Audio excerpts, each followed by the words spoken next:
أعوذ بالله من الشيطان الرجيم. بسم الله الرحمن الرحيم. السلام علیکم ورحمۃ اللہ وبرکاتہ۔ سورۃ البقرہ شروع کرنے سے پہلے اس کے بارے میں چند بنیادی معلومات۔ سب سے پہلے تو یہ کہ اس سورت کا نام سورۃ البقرہ ہے، جیسا کہ حدیث میں آیا ہے اور مختلف روایات میں وارد ہوا ہے۔ اس سورت کی آیات کی تعداد 286 ہے۔ مصحف کی یعنی قرآن مجید جو موجودہ جس کی ہم تلاوت کرتے ہیں، اس کی ترتیب میں تو اس سورت کا نمبر دوسرا ہے، لیکن تنزیل نزول کے حساب سے اس کا نمبر 87 ہے، کیونکہ 86 صورتیں جو ہیں وہ مکہ مکرمہ میں نازل ہو چکی تھیں اور یہ مدینہ منورہ میں نازل ہونے والی سب سے پہلی صورت ہے۔ اگرچہ یہ مکمل تو نازل نہیں ہوئی تھی شروع میں، سب سے پہلے مدینہ میں نازل ہونے والی یعنی شروع ہونے والی جس کا نزول شروع ہوا وہ سورۃ البقرہ ہے، لیکن آہستہ آہستہ یہ نازل ہوتی رہی یہاں تک کہ قرآن مجید کی جو سب سے آخری آیت ہے بعض روایات کی روشنی میں وہ بھی سورۃ البقرہ میں ہی موجود ہے۔ وہ سورۃ البقرہ کی آیت نمبر 281 ہے، جس میں ہے اعوذ باللہ من الشیطان الرجیم بسم اللہ الرحمن الرحیم واتقوا یوما ترجعون فیہ الی اللہ۔ یہ جو آیت ہے آیت نمبر 281 یہ سب سے آخری آیت مانی جاتی ہے، اور یہ بھی سورۃ البقرہ میں ہے جو کہ ہجرت کے 10ویں سال نازل ہوئی، جس کے 80-90 ایام کے بعد نبی پاک صلی اللہ علیہ وسلم کی وفات ہو گئی۔ اس سورت کی روایات میں بہت سی فضیلتیں آئی ہیں۔ سب سے پہلی بات تو جو معلوم ہے کہ یہ سب سے بڑی سورت ہے قرآن مجید کی، اس میں بہت سے احکام آئے ہیں، اور اس کی فضیلت میں جو روایات آئی ہیں ان میں سے ایک روایت تو آپ کے سامنے وہ بیان کرتا ہوں جو امام ترمذی نے اپنی جامع میں نقل کیا ہے کہ نبی پاک صلی اللہ علیہ وسلم نے ایک وفد کو کہ لوگوں کا انٹرویو لیا، ان سے قرآن مجید سنا۔ جو ان کے سردار تھے اور جو بڑے لوگ تھے سب سے قرآن مجید سنتے گئے۔ ایک نوجوان جو کہ ان میں سب سے چھوٹی عمر کا تھا، اس سے نبی پاک صلی اللہ علیہ وسلم نے جب انٹرویو لیا تو اس نے بتایا کہ مجھے سورۃ بقرہ آتی ہے۔ تو جب اس نے سورۃ بقرہ کے بارے میں بتایا کہ مجھے آتی ہے تو نبی پاک صلی اللہ علیہ وسلم نے اس کو امیر مقرر کر دیا۔ اسی طرح حضرت حسن فرمایا کہ نبی پاک صلی اللہ علیہ وسلم سے جو انہوں نے نقل کیا کہ افضل القرآن سورۃ البقرہ، کہ قرآن کی افضل ترین جو حصہ ہے وہ سورۃ البقرہ ہے، وَأَعْظَمُ آیَةٍ فِيهِ آیۃ الکرسی، اور اس کے اندر جو سب سے بڑی آیت ہے، عظیم آیت ہے، وہ آیت الکرسی ہے۔ اس کے بعد فرمایا وَإِنَّ الشَّيْطَانَ لَيَفِرُّ مِنَ الْبَيْتِ، شیطان ایسے گھر سے بھاگ جاتا ہے الَّذِي تُقْرَأُ فِيهِ سورۃ البقرہ، جس میں سورۃ بقرہ پڑھی جائے۔ اگرچہ اس روایت میں کچھ ضعف ہے، لیکن اس کے بعد کچھ صحیح احادیث ہیں، ان میں بھی یہی بات ثابت ہوتی ہے۔ مثلا ایک حدیث میں ہے کہ اقرأوا سورۃ البقرہ فی بیوتکم، اپنے گھروں میں سورۃ البقرہ پڑھا کرو۔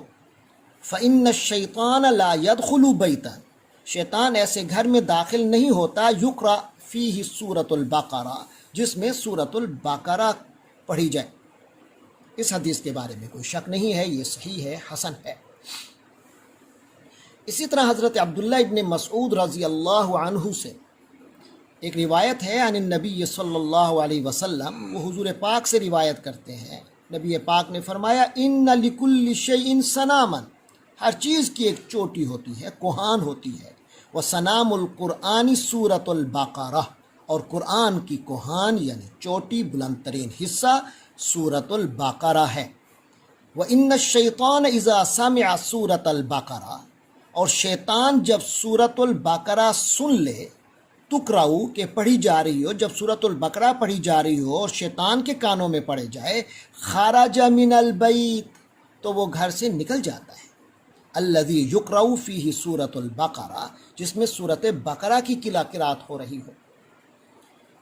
اسی طرح صحیح مسلم میں حضرت ابو ہریرہ رضی اللہ عنہ سے روایت ہے، لا تجعلوا بیوتکم مقابر، ارے اپنے گھروں کو قبریں نہ بناؤ، ان الشیطان ینفر من البیت، شیطان ایسے گھر سے نکل جاتا ہے، بدک جاتا ہے، الذی یقرأ فیہ سورۃ البقرہ، جس میں سورۃ البقرہ پڑھی جائے۔ اسی طرح ایک روایت حضرت ابو مسعود البدری رضی اللہ عنہ سے روایت ہے کہ نبی پاک صلی اللہ علیہ وسلم نے فرمایا، یہ روایت صحیح مسلم میں بھی آئی ہے اور بھی دیگر مقامات پر آئی ہے، حضور پاک صلی اللہ علیہ وسلم نے فرمایا، الآیتان من آخر سورۃ البقرہ من قرأہما فی لیلۃ کفتاہ، سورۃ البقرہ کی جو آخری دو آیتیں ہیں، جس نے ان دو کو پڑھ لیا رات کے وقت، وہ اسے کافی ہو جائیں گی، اس کے لیے وہ کفایت کریں گی۔ تو ان دو آیتوں کی اہمیت بہت ہی زیادہ ہے۔ تو سورۃ البقرہ مکمل بہت اہمیت کی حامل ہے، اور اس کے اندر بھی آیت الکرسی اور آخری دو آیات کی اہمیت بہت بڑھ کر ہے۔ آخر میں ایک حدیث حضرت ابو امامہ الباہلی رضی اللہ عنہ سے ایک روایت ہے، وہ پیش کرتا ہوں۔ حضرت ابو امامہ الباہلی فرماتے ہیں، سمعت رسول اللہ صلی اللہ علیہ وسلم یقول، میں نے نبی پاک صلی اللہ علیہ وسلم کو یہ فرماتے سنا، اقرأوا القرآن، ارے قرآن پڑھا کرو، فإنہ یأتی یوم القیامت شفیعا لأصحابہ، اپنے ساتھ تعلق رکھنے والوں کے لیے قیامت کے دن سفارش کرے گا، شفیع بن کر آئے گا، سفارشی بن کر آئے گا۔ اقرأوا الزہراوین سورۃ البقرہ و سورۃ آل عمران، پھر خاص طور پہ حضور نے ذکر فرمایا کہ اقرأوا الزہراوین، اور دو روشن صورتیں، روشن ترین صورتیں پڑھا کرو، سورۃ البقرہ اور سورۃ آل عمران۔ فإنہما یأتیان یوم القیامہ، کیونکہ یہ دونوں قیامت کے دن آئیں گی، کأنہما غمامتان او غیایتان او کأنہما فرقان من طیر صواف، تو یہ اس دن آئیں گی دو بدلیاں بن کر، یا دو صاحبان بن کر، یا دو ٹولیاں پرندوں کی، جو کہ بڑے صف در صف پرندے ہیں، ان کی ٹولیاں بن کر آئیں گی، تحاجان عن اصحابہما، یہ اپنے والوں کے لیے، یعنی اپنے ساتھ تعلق رکھنے والوں کے لیے باقاعدہ حجت کریں گی، ان کی طرف سے باقاعدہ کیس لڑیں گی۔ اقرأوا سورۃ البقرہ، پھر فرمایا کہ سورۃ البقرہ پڑھو، فإن أخذها برکہ، کیونکہ سورۃ البقرہ کا پکڑ لینا برکت ہے، وترکها حسرہ، اور اس کو چھوڑ دینا بہت بڑی پشیمانی کی اور حسرت کی بات ہے، ولا یستطیعها البطالہ، اور جو باطل طبقہ ہے، جس سے مراد سمجھا گیا کہ اس سے مراد جادوگر ہیں، فرمایا جادوگر اس کا تحمل نہیں کر سکتے، اس کے سامنے ٹھہر نہیں سکتے۔ نبی پاک صلی اللہ علیہ وسلم کی احادیث مبارکہ کی روشنی میں اس کے جو فضائل تھے وہ بیان ہوئے۔ آج ہم بات کریں گے سورۃ البقرہ کا بنیادی پیغام، سورۃ البقرہ کے مضامین کا خلاصہ کیا ہے، اس پر ہماری ایک مختصر سی گفتگو ہوگی۔ سورۃ البقرہ کو الف لام میم سے لے کر وانصرنا علی القوم الکافرین تک پڑھتے ہیں تو ہمیں مرحلہ وار 7 موضوعات ملتے ہیں جو ایک دوسرے سے لنکڈ ہیں۔ سب سے پہلی چیز جو ہمارے سامنے آتی ہے وہ یہ ہے کہ سورۃ البقرہ اپنے پہلے والی سورۃ الفاتحہ سے بہت ہی مربوط ہے۔ سورۃ الفاتحہ میں اللہ تبارک و تعالی کی ربوبیت کے مظاہر، قدرت کی نشانیاں دیکھنے والا جس کی زبان پر حمد کا ترانہ جاری تھا، جس نے اللہ کی رحمت کو پا لیا، جس نے اس بات کا یقین کر لیا کہ یہ زندگی حتمی زندگی نہیں ہے، اس کے ساتھ ایک اور زندگی ہے جو اصل زندگی ہے، جس دن اللہ کے عدل کا ترازو قائم ہوگا اور اللہ ہی کی ملکیت میں سب کچھ ہوگا۔ یہ جو عارضی اختیارات ہیں ان کا بھی خاتمہ ہو جائے گا۔ تو اس یقین والے شخص نے جب اللہ سے عہد وفا کیا کہ میں آپ ہی کی عبادت کروں گا، آپ ہی سے اس سلسلے میں اور اپنی زندگی کے ہر سلسلے میں مدد کا خواستگار رہوں گا۔ پھر اس نے اپنی مدد کے لیے جس ضرورت کا ذکر کیا جو تمام کا نچوڑ ہے، وہ ہے ہدایت۔ اور کس چیز کی ہدایت؟ یہ زندگی ایک رستہ ہے، اس رستے میں چلتے ہوئے صراط مستقیم کی ہدایت جو منزل مقصود اللہ کی رضا جنت تک پہنچائے۔ سورۃ البقرہ جب پڑھنا شروع کرتے ہیں تو محسوس ہوتا ہے کہ اسی کا جواب سامنے آ رہا ہے۔ الف لام میم ذالک الکتاب لا ریب فیہ ھدی للمتقین۔ تو لہٰذا پہلے تو ہم دیکھتے ہیں کہ سورۃ البقرہ میں، سورۃ الفاتحہ میں مانگی گئی درخواست، مانگی گئی دعا کا جواب ہے، اور ساتھ ہی بتا دیا گیا ہے کہ وہ ہدایت جو تم نے مانگی ہے یہ پورے قرآن میں تمہیں ملے گی، اور سورۃ البقرہ میں اس کا واضح اشارہ کر دیا گیا، اور پھر ساتھ ہی بتا دیا گیا کہ یہ ہدایت کے مستحق کون ہوں گے جو اس ہدایت کی قیمت ادا کر کے اس کو وصول کر سکے۔ اس کے بعد ہم دیکھتے ہیں کہ سورۃ البقرہ ہمیں بتاتی ہے کہ یہ ہدایت آنے کے بعد انسانیت اپنے بڑے بڑے 3 گروہوں میں نظر آئے گی۔ ایک وہ جو ایمان لے آئیں گے اور سر تسلیم خم کریں گے، دوسرا وہ گروہ ہوگا جو ڈھیٹ بن جائے گا اور مد مقابل کھڑا ہو جائے گا، اور ایک تیسرا گروہ ہوگا جو وہ ڈاواں ڈول سا رہے گا، وہ کچھ ادھر ہوگا کچھ ادھر ہوگا، وہ کوئی درمیان کی شکلیں نکالنے کی کوشش کرے گا۔ خود اس تیسرے طبقے کے اندر بھی بڑی ویرائٹی ہے، بہت ہی تنوع ہے، وہ نمونے کے طور پہ پیش کیا گیا۔ ان 2 باتوں کے بعد پھر قرآن کا ایک عالمی پیغام سامنے آتا ہے۔ یہ وہی پیغام ہے جو اب تمام انبیاء کا پیغام تھا، اعبدوا ربکم، اپنے رب کی عبادت کرو۔ تو یہاں یہ تیسری چیز پوری کائنات عالم کو اللہ کی عبادت کا پیغام اور حکم ہے۔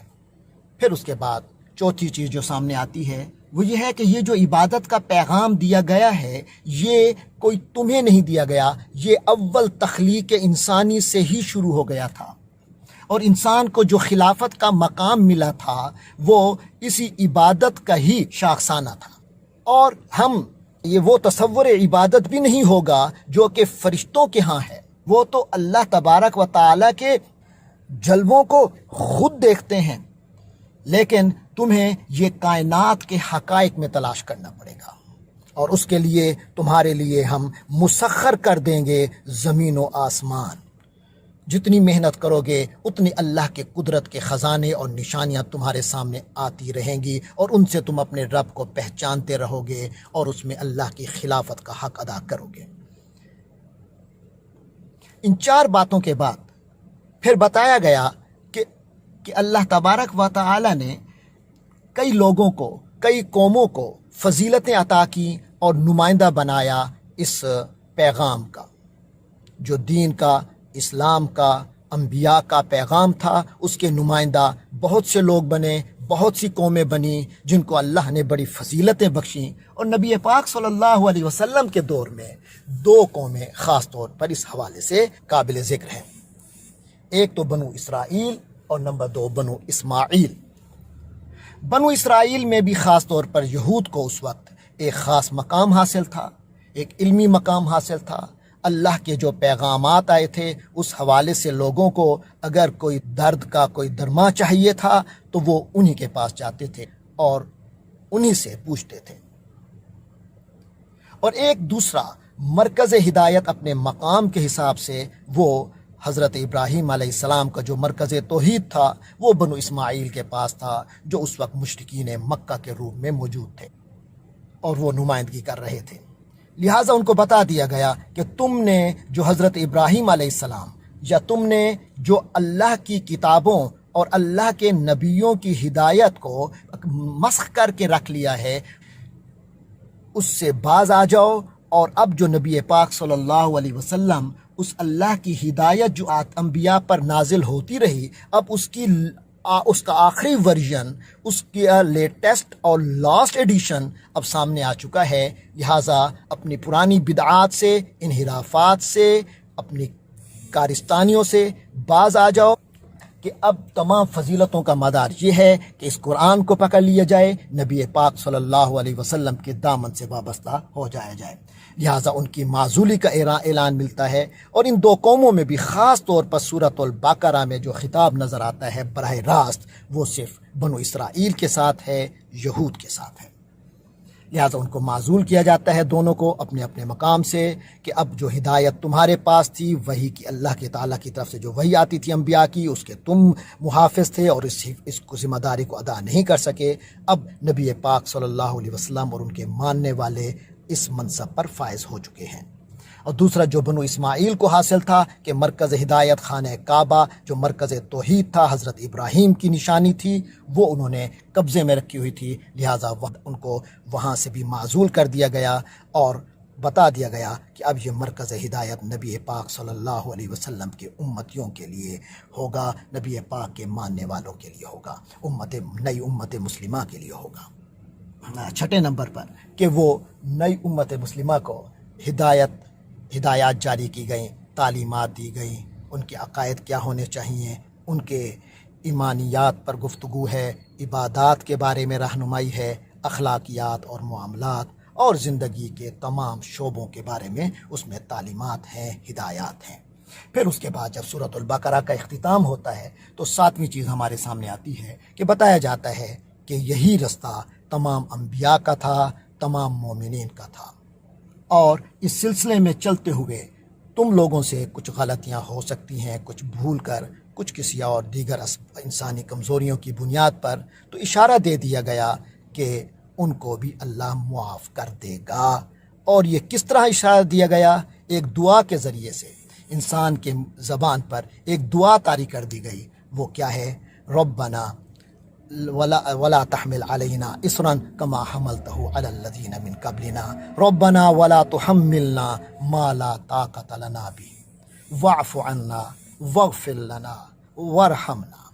اور ساتھ ہی سلسلے میں جو رکاوٹ آ سکتی ہے سب سے بڑی انسانوں کی طرف سے، وہ اس کے ازالے کے لیے بھی عرض کر دی، وانصرنا علی القوم الکافرین۔ یعنی ہم تو اپنے عزم میں ڈٹ کر کام کریں گے، لیکن بہرحال انسان ہیں، کچھ کمزوریاں ہیں، کوئی غلطی ہو جائے تو یا اللہ اپنے رحم و کرم سے معافی کا معاملہ فرمانا۔ سورۃ البقرہ کا تعارف اور اس کے مضامین کا خلاصہ ہو چکا ہے۔ 40 رکوعوں پر مشتمل یہ سورۃ البقرہ مدینہ منورہ میں نازل ہوئی، 286 آیات ہیں اس میں۔ سب سے پہلی آیت الف لام میم، یہ آیت 3 حروف پر مشتمل ہے، پہلا الف، دوسرا لام اور تیسرا میم۔ یہ حروف کیونکہ علیحدہ علیحدہ پڑھے جاتے ہیں، ان کو حروف مقطعات کہتے ہیں۔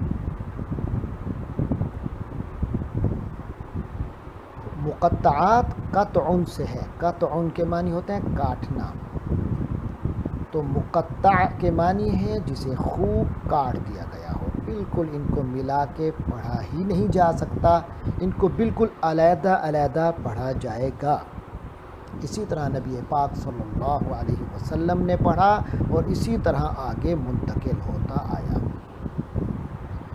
جہاں تک اس کے معانی اور مراد کا تعلق ہے تو یہ بات بتائی گئی ہے کہ ان کے جو معانی یا مرادات وہ اللہ اور اس کے رسول حضرت محمد صلی اللہ علیہ وسلم، یعنی قرآن جس کی طرف سے آ رہا ہے اور جن کی طرف نازل ہوا، جن کے سینہ مقدس پہ نازل ہوا، ان کے درمیان یہ راز ہے۔ تو آپ کہہ سکتے ہیں کہ یہ دراصل کوڈ ورڈز ہیں اللہ اور رسول کے درمیان۔ اگلی آیت ہے آیت نمبر 2، ذالک الکتاب لا ریب فیہ ھدی للمتقین۔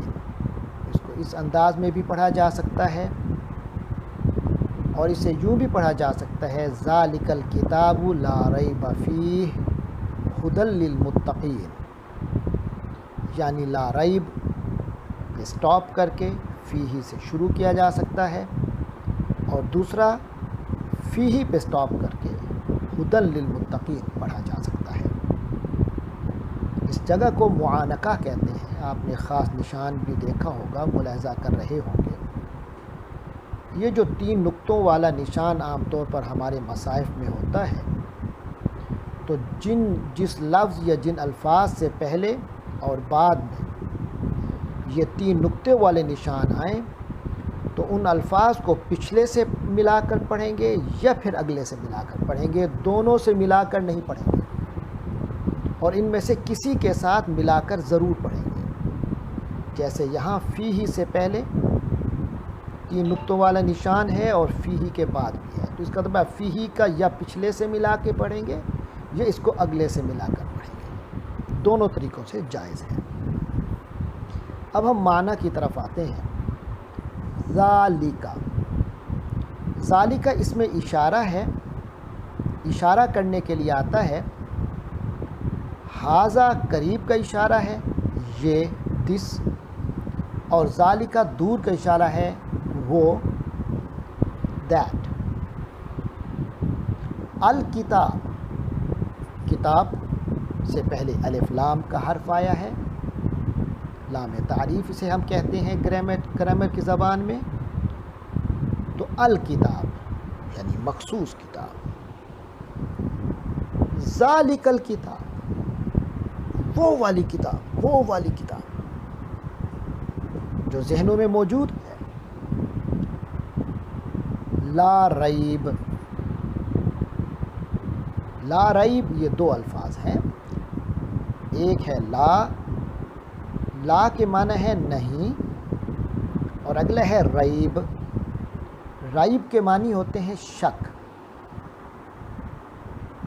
اور عام طور پہ ریب کے معنی میں تردد بھی ہوتا ہے، شک بھی ہوتا ہے، ایک بے چینی کی کیفیت کا نام ریب ہے۔ تو یعنی ایسا شک جس میں، ایسا تردد اور شک جس میں بے چینی کی کیفیت ہو، اور یہاں فرمایا لا ریب، یہ عربی کے خاص سٹائل ہے، اگر لا ریبن کہتے تو اس کا معنی تھا کہ شک نہیں ہے، جسٹ نفی ہو جاتی، لیکن لا ریبن کی جگہ لا ریبا کا ہے۔ اسے کہتے ہیں کہ شک کی کسی بھی نوعیت، کسی بھی قسم کی گنجائش تک نہیں۔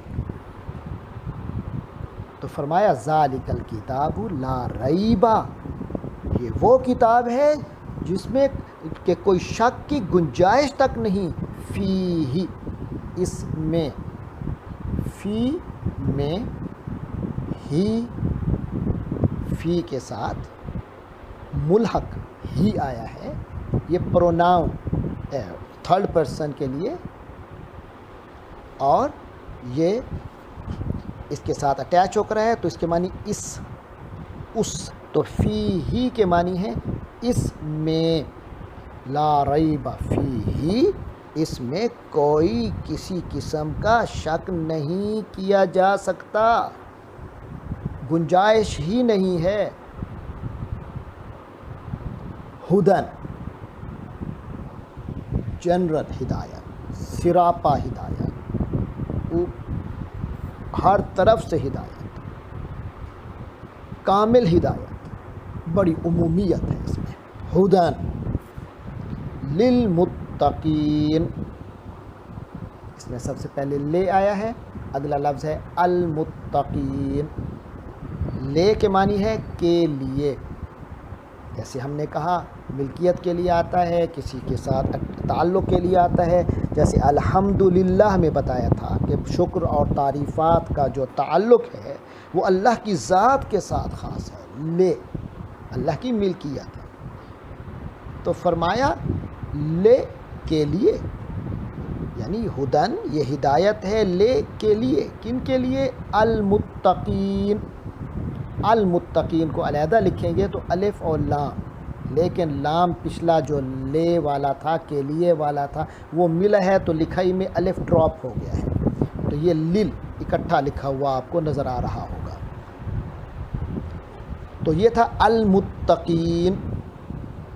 المتقین کا آپریشن کریں تو یہ 3 حصے ملیں گے آپ کو، ایک وہ الف لام معرفہ والا، پھر آگے متقی، متقی کہتے ہیں پرہیزگار کو، اور اس کے بعد یانون ایڈ ہوا ہے۔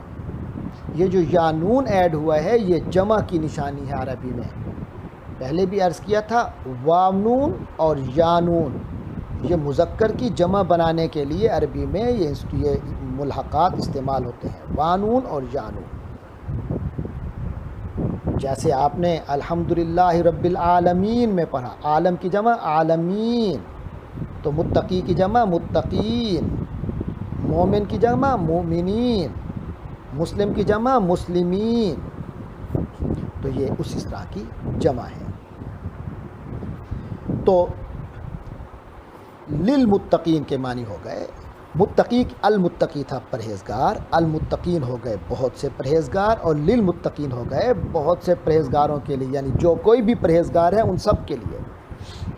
ہدن یہ ہدایت ہے، فی اس کے اندر ہدایت ہے، لا ریب کوئی شک بھی نہیں ہے، ذالک الکتاب جس میں شک نہیں ہے اور وہ سراپا ہدایت ہے، وہ کتاب ہے، وہ یہاں حاضہ نہیں کہا کہ یہ، اصل میں ہم ترجمہ اس لیے کرتے ہیں یہ وہ کتاب ہے، یہ ہم اپنی طرف سے ایڈ کرتے ہیں بات سمجھانے کے لیے، کیونکہ یہ انڈرسٹوڈ ہے۔ تو کہنے کا یہ مطلب ہے کہ وہ جو تم نے دعا کی تھی، وہ جو تم نے دعا کی تھی یا اللہ ہمیں صراط مستقیم کی ہدایت دے، وہ جو صراط مستقیم کی ہدایت کی دعا کی تھی، تو آؤ یہ ہے وہ کتاب، یہ لو وہ کتاب آ گئی، لا ریب جس میں کوئی شک کی گنجائش تک نہیں ہے، فیہ ہدن للمتقین اور اس میں متقین کے لیے ہدایت ہے۔ یہ کتاب اب پکڑ لو، مضبوطی سے تھام لو تاکہ کامیابی حاصل کرو اور اپنی اس دعا کی اپنی مراد کو پالو۔ تو ہم ترجمہ کرتے ہیں، الف لام میم، ذالک الکتاب لا ریب، یہ ہے وہ لا ریب کتاب، شک و شبہ سے اور کی گنجائش سے بھی پاک کتاب، فیہ ہدن للمتقین اس میں متقین کے لیے ہدایت ہے۔ اور اگر ہم فیہ کو آگے ملائیں تو پھر کہیں پیچھے ملائیں تو ہم کہیں گے ذالک الکتاب لا ریب فیہ، یہ ہے وہ کتاب جس کے اندر کوئی شک نہیں، ہدن للمتقین یہ متقین کے لیے سراپا ہدایت ہے۔ سب سے پہلا لفظ ہے الذین۔ الذین جو ہے یہ اسم ہے، اردو میں عام طور پہ جو، جسے، جس کو، جنہیں، جن کو، یہ جو الفاظ آتے ہیں یہ اس اسماء موصولہ ہیں، یعنی اس میں موصول ہیں۔ تو عربی میں الذین اس میں موصول ہے، جمع کے لیے، سنگولر کے لیے الذی نون کے بغیر آتا ہے، اور نون کے ایڈ ہونے کے بعد الذین یہ جمع کے لیے آتا ہے، یعنی جو لوگ، بہت سے، جو لوگ۔ تو عام طور پہ ترجمہ با محاورہ کرتے ہوئے کہتے ہیں وہ لوگ جو، تو وہ کا معنی اصل میں اگلے لفظ سے آ رہا ہے۔ اگلا لفظ ہے یؤمنون۔ یؤمنون آپ دیکھ رہے ہیں سیاہ رنگ میں کہ اس کے اصلی حرف 3 ہیں، حمزہ، میم، نون، اسی سے امن نکلا ہے، امن۔ پھر اسی سے ایمان والا مؤمن، اسی سے مأمون ہوتا ہے، اسی سے تأمین ہوتی ہے، اسی سے امانت ہوتی ہے۔ حمزہ میم نون جو اصلی حروف ہیں، ان کا عربی میں اصل مطلب ہے بھروسہ، اعتماد کرنا، بھروسہ کرنا، اور اس قدر کسی پر بھروسہ کرنا کہ اس کی بات کو مان لینا، اس پر اتنا اعتماد ہونا کہ اس کی بات کو تسلیم کر لینا۔ تو یہی ایمان ہے، اور اس سے ایک سکون حاصل ہوتا ہے، طمانینت حاصل ہوتی ہے، انسان کو اطمینان ملتا ہے۔ تو یہ سارے معنی اس کے اندر، ایمان کے اندر موجود ہیں۔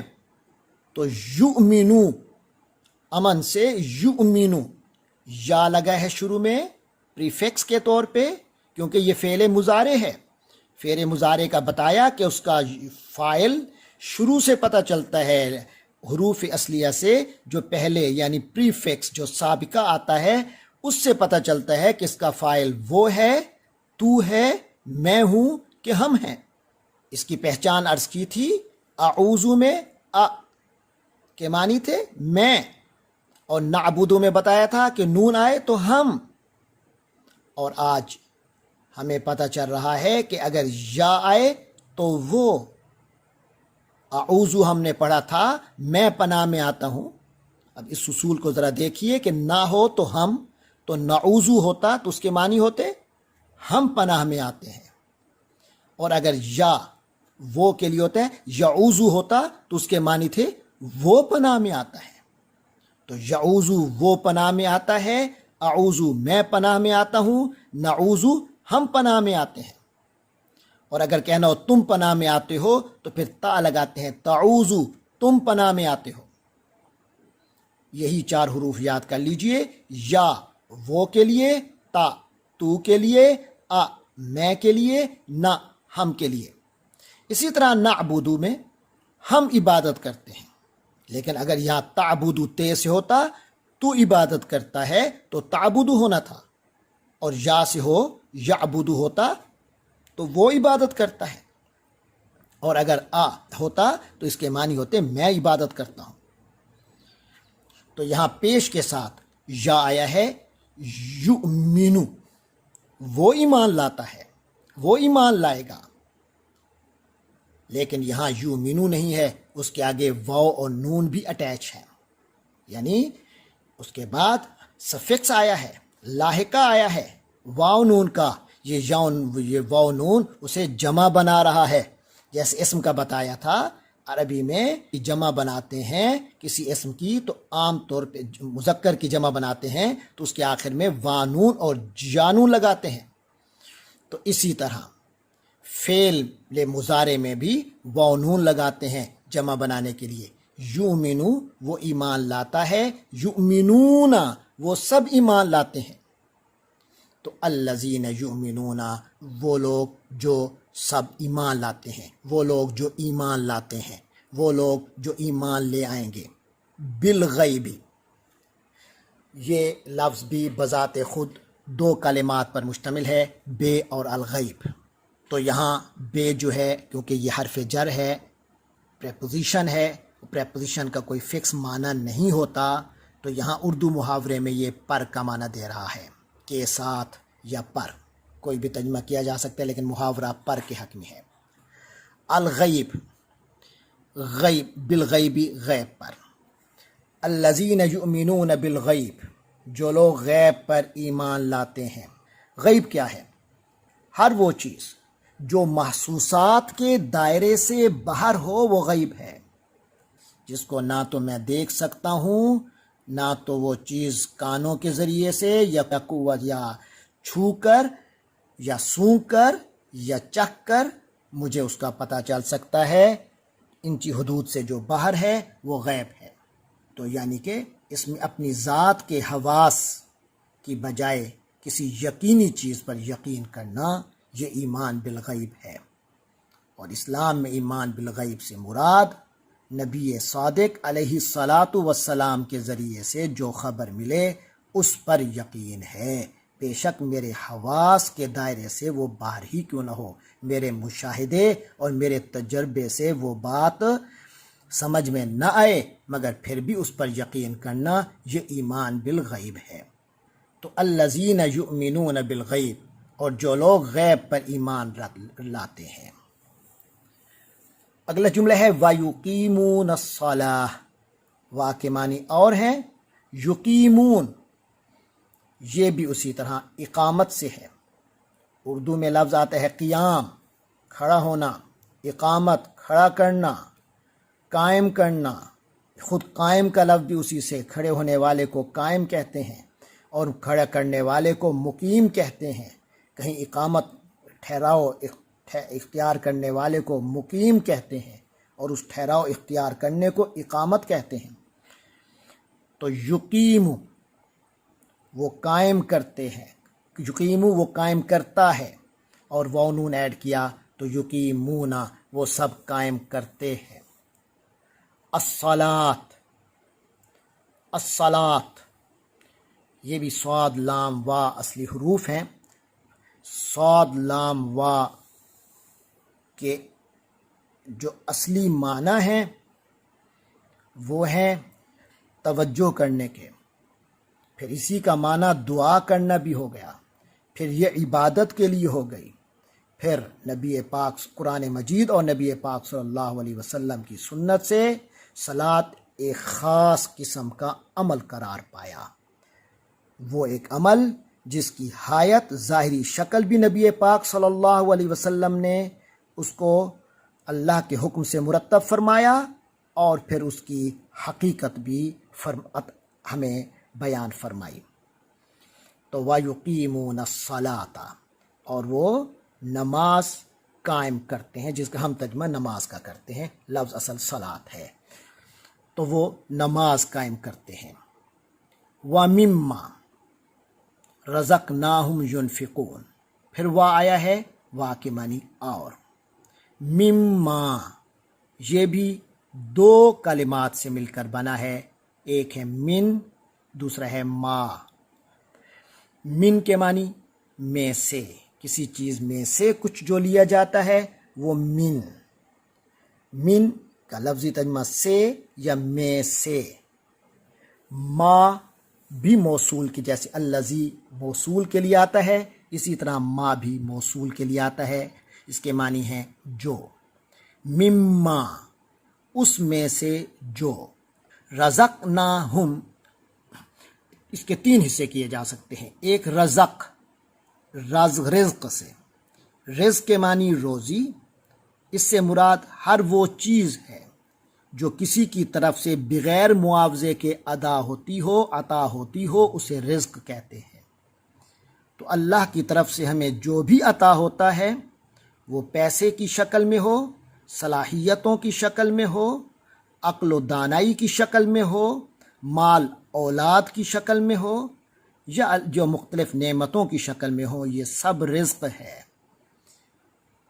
تو رزقنا یہ فعل ماضی ہے، رزقنا یہ نا ہم کا معنی دے رہا ہے، جو اٹیچڈ ہے فعل ماضی میں۔ فاعل جو ہے فاعل اگر فعل کے اندر موجود ہو تو فعل کے اینڈ پہ جا کر اٹیچ ہوتا ہے۔ اگر مضارع ہوتا تو شروع میں نرزقو ہونا تھا، ہم رزق دیتے ہیں، لیکن یہ ماضی ہے تو یہاں نون کی علامت آخر میں ہے۔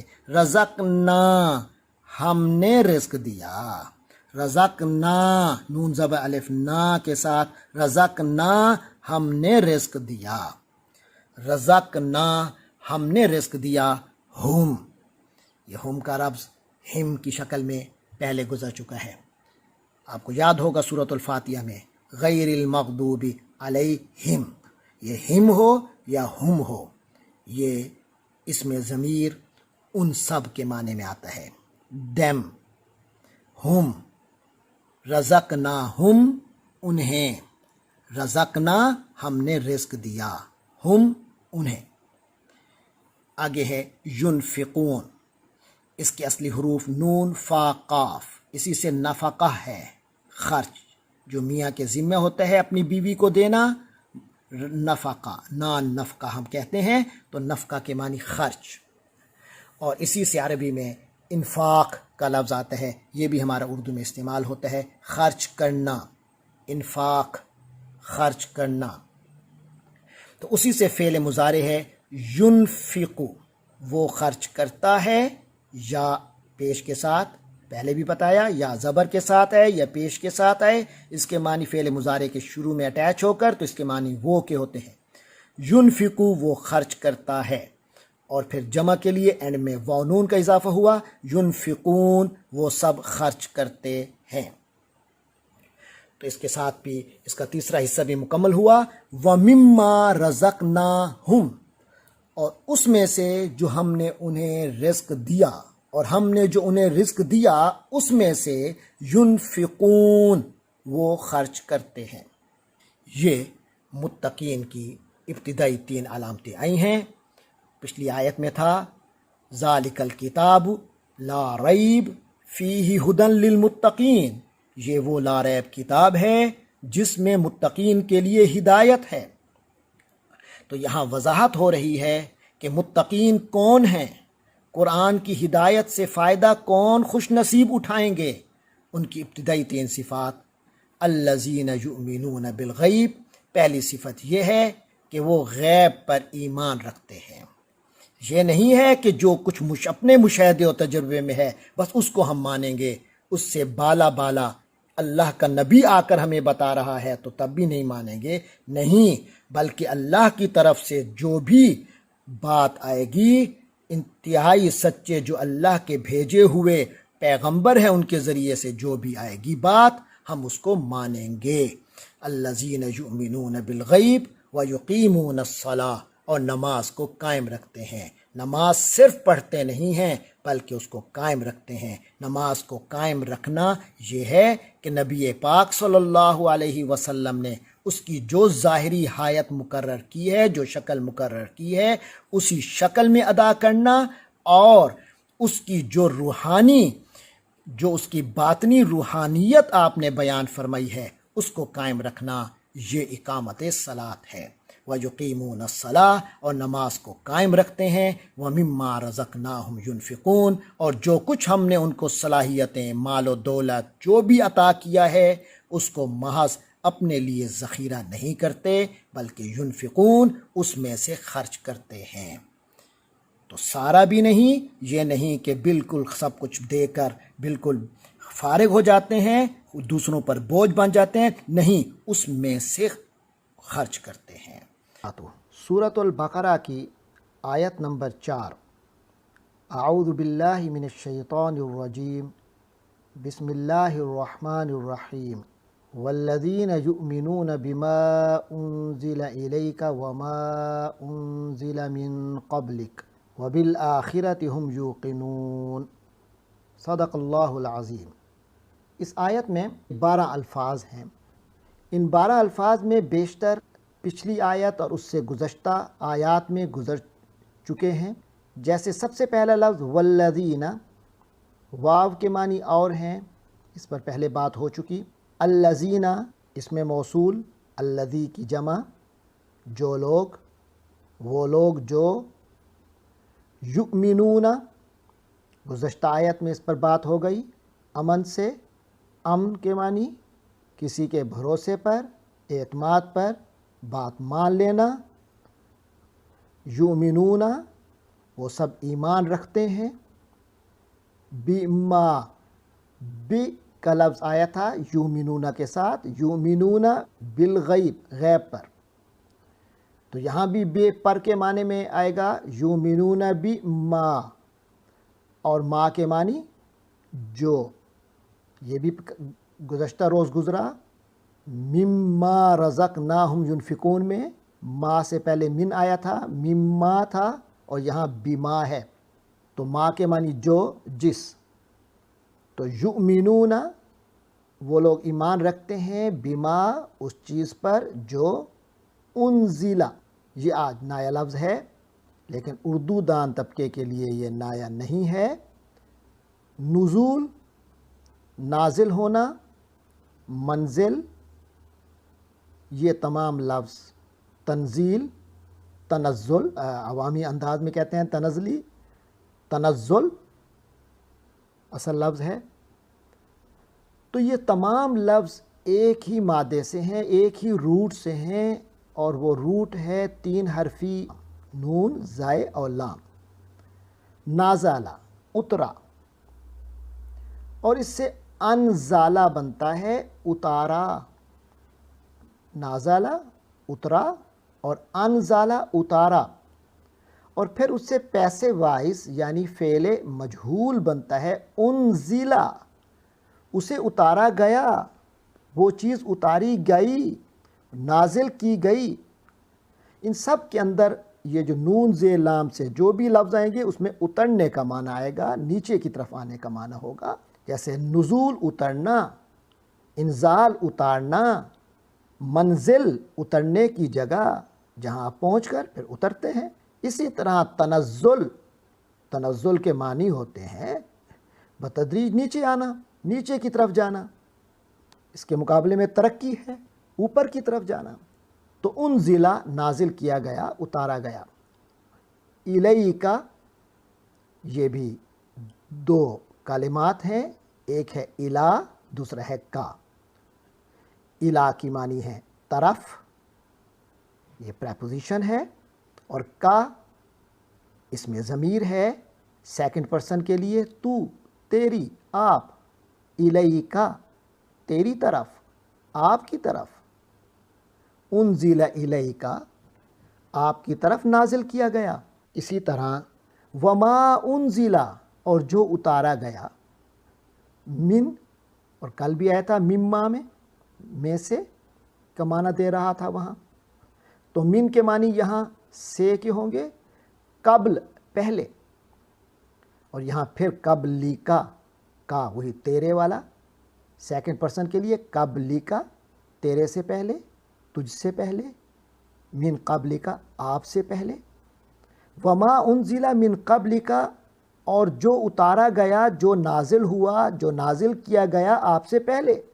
تو فرمایا والذین یؤمنون بما انزل الیک، اور وہ لوگ جو ایمان لے آتے ہیں اس پر جو آپ کی طرف نازل کیا گیا، وما انزل من قبل کا، اور جو آپ سے پہلے نازل کیا گیا۔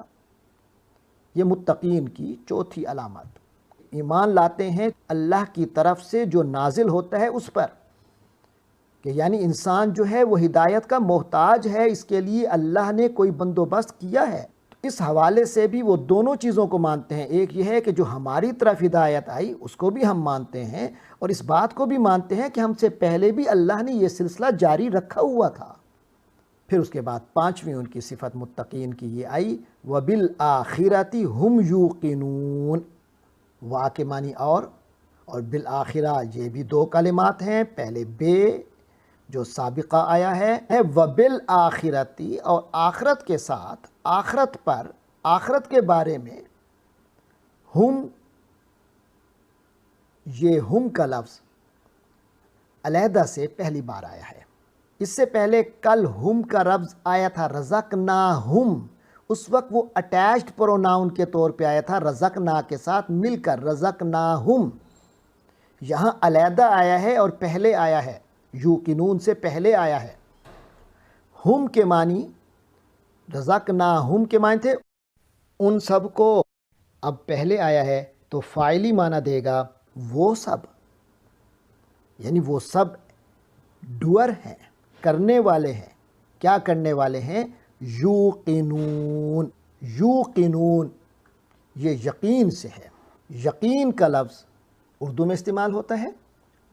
یقین کے معنی ہوتے ہیں کسی چیز کا اس قدر واضح ہونا کہ وہ دل و دماغ میں اتر جائے، سمجھ آ جائے، کسی قسم کا کوئی شک باقی نہ رہے، اس قدر واضح ہو جانا، اس کو یقین کہتے ہیں۔ تو فرمایا وَبِالْآخِرَةِ هُمْ يُوقِنُونَ، آخرت سے مراد آخرت ہے، وَبِالْآخِرَةِ اور آخرت پر۔ قرآن میں دار الآخرہ اور کبھی دار کے بغیر الآخرہ بھی، جب بھی آیا ہے تو یہ دنیا کے مقابلے کی اس زندگی کے بارے میں آیا ہے جو بعد میں آئے گی، موت، اس دنیاوی زندگی کی موت کے بعد آئے گی جو زندگی، اس کو آخرت کہا گیا ہے کیونکہ وہ بعد میں آئے گی۔ اور یہ جو دنیا کی زندگی ہے اس کو دنیا کہا گیا، کیوں؟ کیونکہ یہ قریب ہے، دنیا کے ادنا کی مؤنث ہے، ادنا کے معنی قریب، اور دنیا قریب والی اور آخرہ بعد والی۔ تو فرمایا وَبِالْآخِرَةِ هُمْ یوقنون، اور آخرت کی زندگی پر وہ پورا یقین رکھتے ہیں۔ یہاں یوقنون کا بھی وضاحت اسی طرح آپ کو معلوم ہو چکی ہوگی یومنون کی طرح، کہ یوقنون میں یا جو ہے وہ کے معنی میں ہے، اور یقین یا کاف نون میں یہاں یا واو میں بدل گیا ہے، تو یوقنون یہ سمجھتا ہے یوقنون، لیکن اسے یوقنون ہو گیا کیونکہ الف واو یا کا آپس میں تبادلہ ہوتا رہتا ہے۔ تو یوقنو وہ یقین کرتا ہے، اور وہ نون لگا کر جمع ہو گیا یوقنون، وہ سب یقین کرتے ہیں۔ تو یہاں وہ سب کا جو معنی ہے وہ ڈبل آ رہا ہے، ایک تو ہم میں، ہم کے معنی بھی وہ سب، اور یوقنون میں بھی وہ سب۔ تو یہاں اصل میں زور دیا جا رہا ہے بات پر۔ ہم یوقنون کے معنی ہوں گے وہ سب یقین رکھتے ہیں، وہی سب یقین رکھتے ہیں۔ وَبِالْآخِرَةِ هُمْ یوقنون، اور آخرت پر وہی یقین رکھنے والے ہیں، وہی تو ہیں جو آخرت پر یقین رکھتے ہیں، یعنی متقین ہی تو وہ لوگ ہیں جو آخرت پر یقین رکھتے ہیں۔ تو اس کے ساتھ ہی متقین کی 5 صفات مکمل ہوئیں۔ اگر بما انزل الیک اور وما انزل من قبلک ان دونوں کو علیحدہ صفتیں شمار کریں تو پھر 6 صفتیں ہو گئیں، اگر ان کو ایک ہی صفت شمار کریں تو 5 ہو گئیں۔ 3 صفات گزشتہ سبق میں آئی تھیں اور 2 صفات آج آ گئیں۔ بسم اللہ الرحمن الرحیم، سورۃ البقرہ کی آیت نمبر 5۔ اعوذ باللہ من الشیطان الرجیم، بسم اللہ الرحمن الرحیم۔ اولئک علی ھدی من ربہم وَأُولَئِكَ هُمُ الْمُفْلِحُونَ۔ صدق اللہ العظیم۔ اولئک سب سے پہلا لفظ ہے اور یہ 2 دفعہ آیا ہے، ذالک کی جمع ہے۔ دور کی طرف اشارہ کرنے کے لیے عربی میں ذالک کا لفظ آتا ہے، قریب کا اشارہ ہو تو ھذا، اور دور کا اشارہ ہو تو ذالک۔ ذالک الکتاب میں بھی اس پر گفتگو ہو چکی، تو یعنی یہ ہیں وہ لوگ علی ھدن۔ علی کے معنی پر، یہ حرف جر ہے، پریپوزیشن ہے، عام طور پہ پر کے معنی میں آتا ہے۔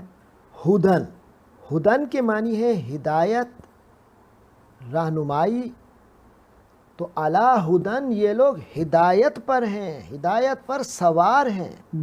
من کے معنی ہے، یہ بھی حرف جر ہے، پریپوزیشن ہے، یہ عام طور پہ سے کے معنی میں آتا ہے، پہلے بھی کئی بار گزر چکا، مما رزقناہم گزشتہ سبق میں۔ تو من سے کے معنی میں عام طور پر، یعنی کسی کی طرف سے، فرام ربہم۔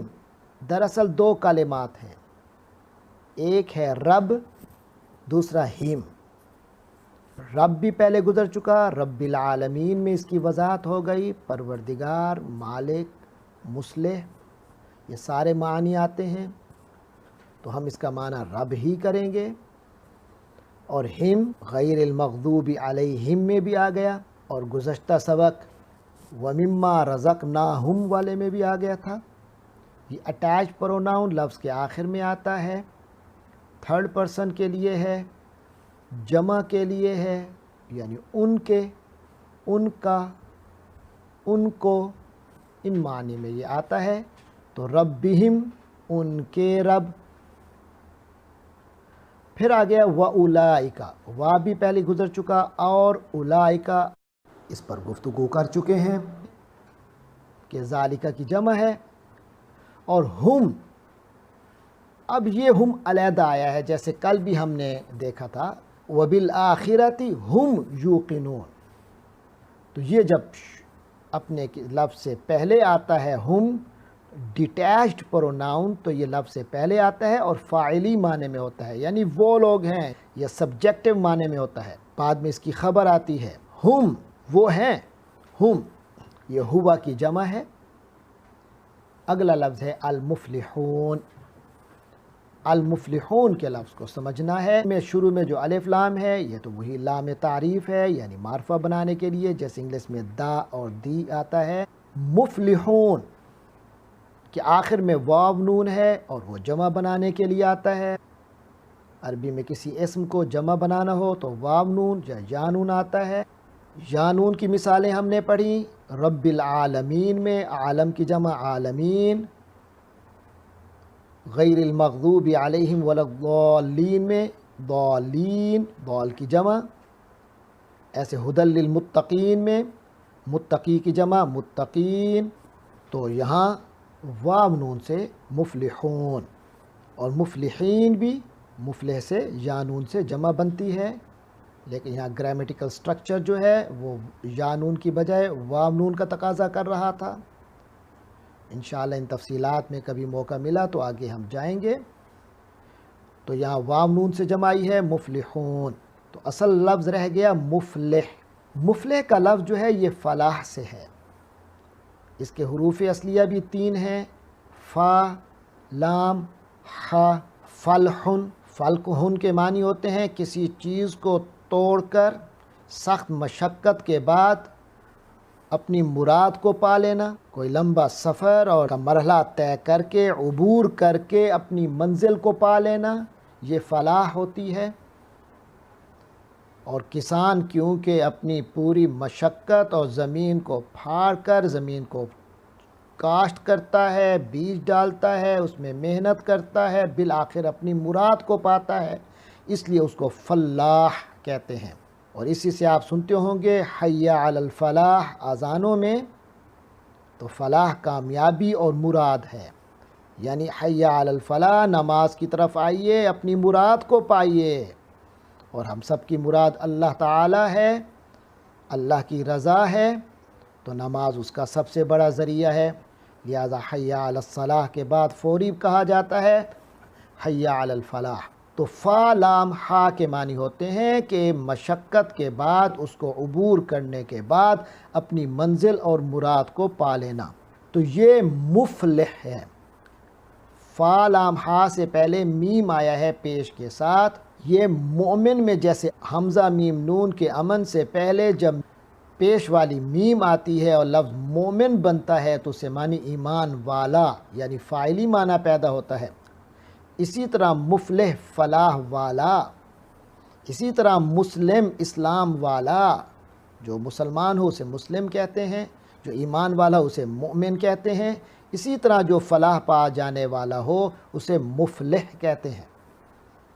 تو اب معنی واضح ہو گیا، المفلحون الف لام تعریف کے لیے یعنی معرفہ بنانے کے لیے، اور مفلح کے معنی وہ شخص ہے جو محنت کرنے کے بعد، مشقت کرنے کے بعد اپنے ہدف کو حاصل کر لیتا ہے، مراد پا لیتا ہے۔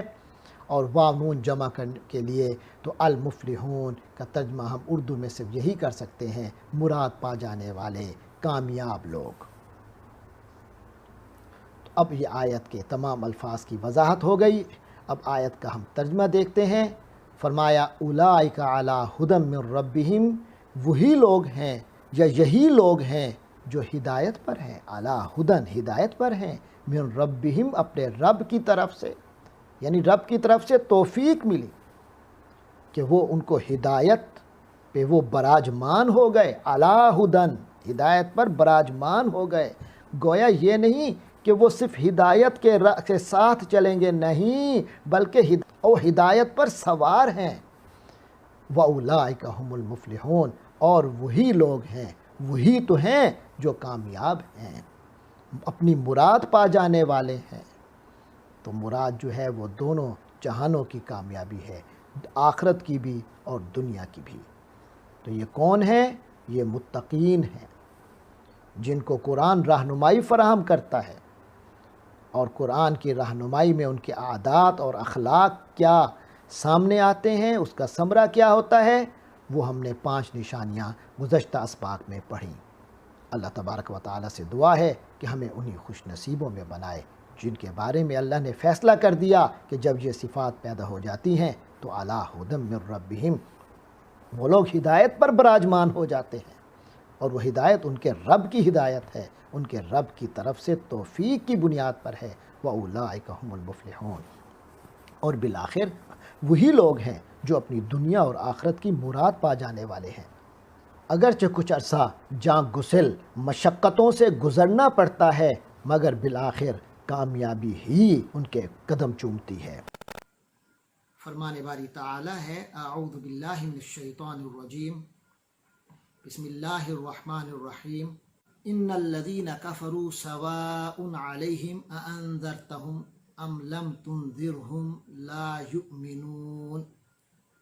صدق اللہ العظیم۔ اس آیت میں جو الفاظ ہیں، کلمات، وہ 11 ہیں مکتوب شکل میں۔ سب سے پہلے انا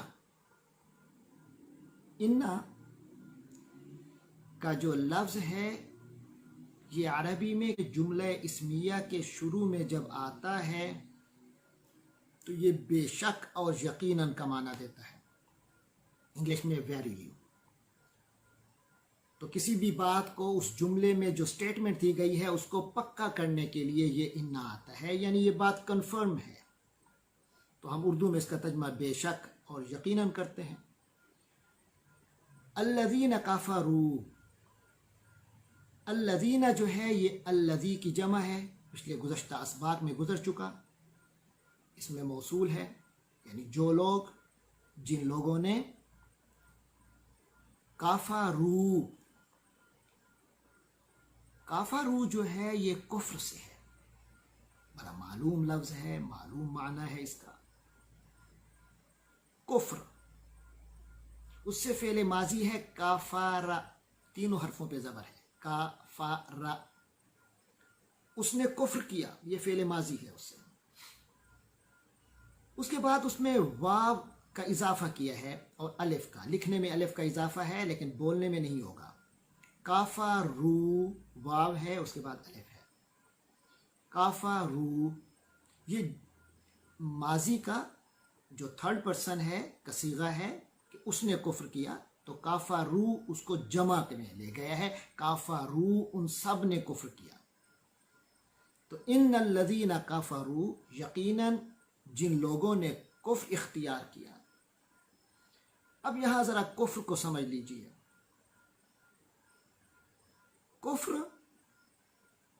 عربی لغت میں اس کا حقیقی معنی کسی چیز کو چھپا دینا، دبا دینا۔ یہی وجہ ہے کہ کسان کو بھی کافر کہا گیا لغتاً۔ کافر کے معنی کیونکہ وہ بیج کو زمین میں دبا کر چھپا دیتا ہے، پھر اس سے فصل کو اپنی لیتا ہے۔ اسی طرح رات کو بھی عربی میں کافر کہتے ہیں، کیونکہ اس کا جو اندھیرا ہے وہ ہر چیز کو چھپا دیتا ہے۔ تو اصل معنی جو کفر کا ہے وہ چھپانے کے ہے، دبانے کے ہیں۔ کفر اللہ عنہم سیئاتہم، اللہ نے ان کے گناہوں کو کفارہ کر دیا، یعنی ان کو بخش دیا، یعنی ان کو دبا کے چھپا دیا، بس ختم، مٹی ڈال دی، دبا دیا، چھپا دیا، بس ختم۔ تو کفر کے معنی چھپانا ہے، دبانا ہے، لیکن آپ کو معلوم ہے کہ زبان میں جو الفاظ ہوتے ہیں وہ ٹریول کرتے ہیں، ان کا ایک سفر ہوتا ہے جو معاشرے کے حالات اور مختلف تبدیلیوں کے ساتھ معنی میں بھی تبدیلی آتی رہتی ہے، ایک تغیر ساتھ ہوتا ہے۔ تو یہی لفظ جو کافر آیا ہے یہ بعد میں ناشکری کے معنی میں استعمال ہوا، کیونکہ جو ناشکرہ انسان ہوتا ہے وہ کسی کے احسان کو ماننے سے انکار کر دیتا ہے، ایک حقیقت کو دبا دیتا ہے۔ نعمتوں کی اس پر نعمتیں اسے حاصل ہیں اور وہ اس نعمت کا شکرانہ ادا کرنے کی بجائے اس کی جو منعم ہے، انعام کرنے والا ہے، اس کے اس ہاتھ کو بھلا دیتا ہے اور حقیقت کو چھپا دیتا ہے۔ اور پھر یہی لفظ آگے چلا تو اسلامی شریعت میں ایک اصطلاح کے طور پہ سامنے آیا، جس سے مراد ایسا شخص ہے جو ایمانیات کا منکر ہے، جو ایمانیات، جو اعتقادات نبی پاک صلی اللہ علیہ وسلم سے حتمی طور پر ثابت ہیں، ان کا وہ انکار کرتا ہے۔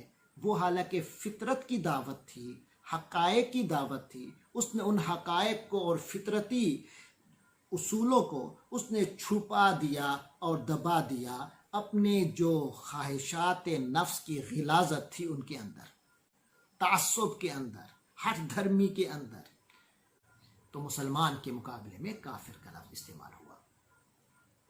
تو کافرو یہاں یہ ہے کہ ان الذین کفروا، یقیناً جن لوگوں نے کفر اختیار کیا، اڑ گئے اپنے کفر پر، ہٹ دھرمی اختیار کی۔ آپ کو یاد ہوگا جو ہم نے سورۃ البقرہ کے شروع میں پڑھا، ہدی للمتقین، یہ قرآن مجید ہدایت ہے متقین کے لیے۔ اللہ نے ہر انسان کو فجور اور تقوی یعنی متقی والی صفت اسے عطا فرمائی ہے، لیکن اگر کوئی اس صفت کو اپنے غلاظتوں میں، خواہشات نفس، حسد، اناد، بغض یا کسی بھی قسم کی ہٹ دھرمی کے گند میں اسے دبا دیتا ہے اپنی تقوی کی کیفیت کو، اور حقیقت سامنے آ جانے کے باوجود، نبی پاک صلی اللہ علیہ وسلم کی نبوت کے واضح ہو جانے کے باوجود، آپ کی حقانیت ثابت ہو جانے کے باوجود، وہ اس بات کو ماننے سے انکار کر دیتا ہے، حالانکہ وہ اس کی حقیقت کو جانتا بھی ہے، پہچانتا بھی ہے۔ تو ایسے لوگوں کا یہاں ذکر ہو رہا ہے جن میں خاص کردار ابو جہل، ابو لہب، عتبہ وغیرہ کا تھا۔ تو فرمایا ان الذین کفروا، جن لوگوں نے یہ کیفیت اختیار کی۔ قرآن تو ہدایت ہے، مگر اس سے ایسے لوگ محروم رہیں گے جنہوں نے کفر کو ہی اختیار کر لیا ہے۔ سواء علیہم، عربی کے اصلی حروف ہیں سین، واو، یا، اس سے سواء نکلا ہے، اور اسی سے اردو میں مساوی ہے، تساوی ہے، تسویہ ہے، تو فریقین کے درمیان تسویہ کرنا، اور اسی سے مساوات ہے، لوگوں میں برابری قائم کرنا۔ تو سواء کے معنی ہیں برابر، سواء برابر ہے، علیہم اس کے بھی دونوں الفاظ گزر چکے، علا بھی اور ہم بھی۔ علا کے معنی پر، غیر المغضوب علیہم بالکل یہی ترکیب گزری، اور ہم یہ ضمیر متصل ہیں، اس میں ضمیر ہیں، متصل ہیں، اور ان کے معنی میں آتا ہے ان کے، علیہم ان پر، سواء علیہم ان پر برابر ہے۔ جن لوگوں نے کفر اختیار کیا ہے ان پر، یعنی ان کے لیے یہ چیز برابر ہے، اَأَنذَرْتَهُمْ، اَأَنذَرْتَهُمْ اس میں پہلا کلمہ ہے آ، بذات خود یہ جو ہمارا لفظ ہے اَأَنذَرْتَهُمْ، اس کو ہم تجزیہ کریں تو اس میں پہلا حصہ ہے آ، اور آ کے معنی ہے کیا، لیکن یہاں ترکیب میں، جس ترکیب میں آیا ہے، یہاں اس کے معنی ہم کیا نہیں کریں گے، اس کے معنی کریں گے چاہے، خواہ۔ انذرتا، یہ انذرتا فعل ماضی ہے۔ انذارا اس نے ڈرایا، اس نے دھمکایا، اس نے ان کے برے انجام سے باخبر کیا، اس نے انہیں متنبع کیا، انہیں چوکنا کیا۔ انذارا چوکنا کیا کہ بھائی ہوشیار ہو جاؤ، ایک یہ تم کوئی غفلت میں نہ رہو، اس کے بعد ایک زندگی ہے جس دن ہر ایک کو اس کے کیے کا بدلہ ملے گا، برے کام کی سزا ملے گی۔ تو انذرتا، اور تا جو ہے اس میں آخر میں ہے، انذارا کے معنی ڈرایا، تو آگے میں جو تا ہے ماضی میں آپ کو پہلے بھی بتایا تھا، جو فاعل کے لیے علامت آتی ہے وہ اینڈ میں آتی ہے، تیز زبر تا آئی ہے، انذرتا تو نے، انذرتا چاہے تو نے ڈرایا، ہم ان کو۔ تو با محاورہ یہاں ہم ترجمہ کرتے ہیں کیونکہ حضور پاک صلی اللہ علیہ وسلم مخاطب ہیں، انذرتہم چاہے آپ صلی اللہ علیہ وسلم انہیں ڈرائیں، ام یا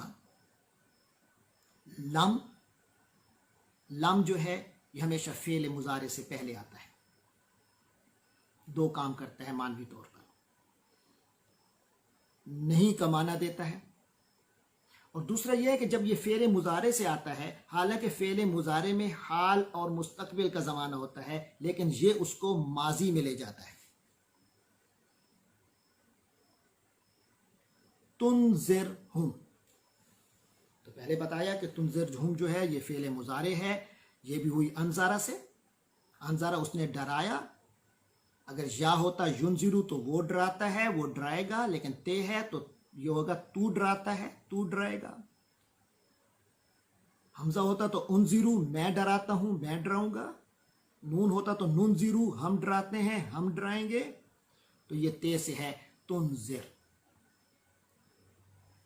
تو ڈراتا ہے، تو ڈرائے گا. لیکن لم آیا ہے تو ماضی میں چلا گیا. تو نے ڈرایا، لم تنذر تو نے نہیں ڈرایا، ہم ان کو.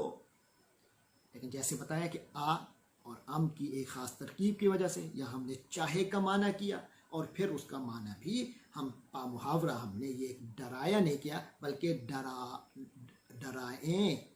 ام لم تنذرہم یا نہ ڈرائیں ان کو. انذرتہم چاہے آپ ان کو ڈرائیں، ام لم تنذرہم چاہے آپ انہیں نہ ڈرائیں. سواء علیہم ان پر برابر ہے.